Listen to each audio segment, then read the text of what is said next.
नमस्कार। तो एक तरफ शांति की बातें हो रही हैं और दूसरी तरफ युद्ध का शोर। हाल ही में रूस यूक्रेन युद्ध में कुछ ऐसा हुआ जिसने सबको हैरान कर दिया। सोचिए, राष्ट्रपति पुतिन भारत में डिप्लोमेसी कर रहे हैं और ठीक उसी वक्त यूक्रेन पर 700 से ज्यादा मिसाइलें दागी जा रही हैं। ये क्या था, कोई दोहरा खेल? चलिए आज इसी गुत्थी को सुलझाते हैं।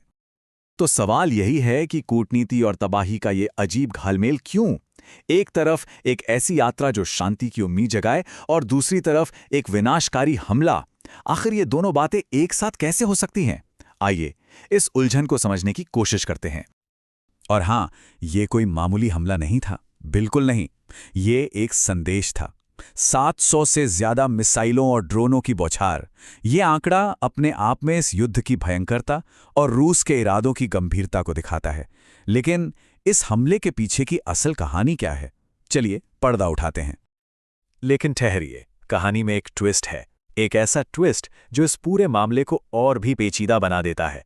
क्योंकि जिस वक्त ये हमले हो रहे थे, पर्दे के पीछे एक बिल्कुल अलग ही खेल चल रहा था, एक अमेरिकी शांति मिशन।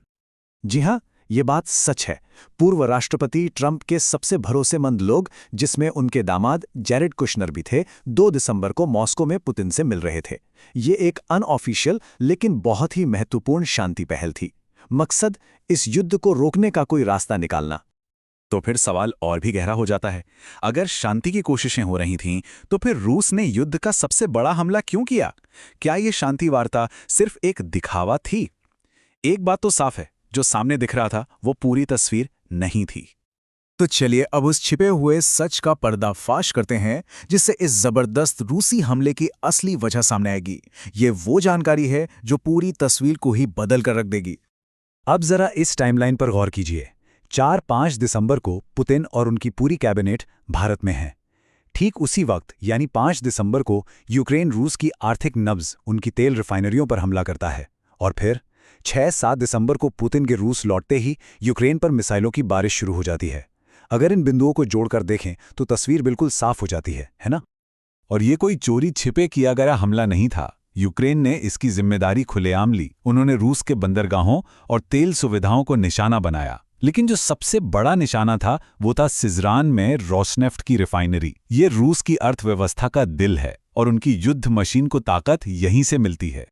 ये एक बहुत ही साहसिक और रणनीतिक कदम था। जरा सोचिए, जब रूस की पूरी लीडरशिप देश से बाहर हो, तब उनकी आर्थिक शक्ति के केंद्र पर हमला करना ये सिर्फ एक सैन्य कार्रवाई नहीं थी। ये एक सीधा संदेश था कि हम कहीं भी कभी भी हमला कर सकते हैं। लेकिन ये कहानी एक तरफा नहीं है। यूक्रेन का ये हमला एक बड़ी तस्वीर का हिस्सा था, जहां दोनों ही पक्ष एक दूसरे को लगातार उकसा रहे थे। इससे एक बात बिल्कुल साफ हो जाती है कि उस वक्त शांति किसी की भी प्राथमिकता नहीं थी। और यहां इस विरोधाभास को देखिए। 2 दिसंबर को अमेरिकी दूत मॉस्को में शांति की बात कर रहे हैं और उसी समय रूसी टैंक पोक्रोवोव्स्क शहर में आगे बढ़ रहे हैं। और फिर इसके जवाब में 5 दिसंबर को यूक्रेन रूस पर हमला करता है। ये एक जैसे को तैसा वाली स्थिति थी, जहां जमीन पर हो रहे एक्शन बातचीत की हर संभावना को खत्म कर रहे थे। तो इसका नतीजा क्या निकला? दोनों ही पक्षों ने अपने एक्शन से अमेरिकी शांति मिशन को पूरी तरह साइडलाइन कर दिया।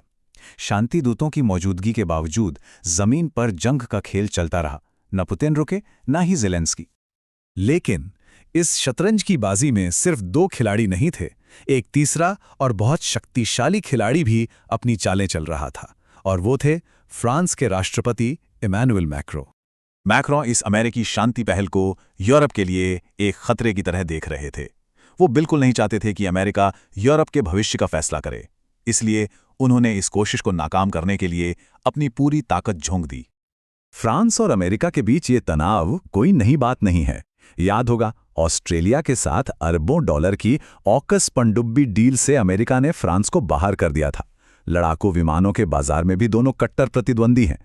इतना ही नहीं, मैक्रोन ने तो ज़ेलेंस्की को फोन करके ट्रंप के दूतों से सावधान रहने को भी कहा। लेकिन उनकी सबसे बड़ी चाल थी अमेरिका को साइड करके चीन को शांति दूत के रूप में आगे लाना। ये एक मास्टर स्ट्रोक था, या कह लें कि एक भू राजनीतिक भूकंप। जिस वक्त पुतिन भारत में थे, मैक्रो बीजिंग में शी जिनपिंग को इस खेल का मुख्य खिलाड़ी बनने का न्योता दे रहे थे। ये अमेरिका की वैश्विक लीडरशिप को एक सीधी चुनौती थी और चीन को एक नई वैश्विक शक्ति के तौर पर स्थापित करने की कोशिश। तो इन सभी हमलों, जवाबी हमलों और कूटनीतिक दांवपेचों के बाद हम अब कहाँ खड़े हैं? हम एक ऐसे गतिरोध पर पहुंच गए हैं जहां कोई भी पक्ष पीछे हटने को तैयार नहीं है। आइए देखते हैं कि जमीनी हकीकत क्या कहती है। स्थिति बिल्कुल साफ है।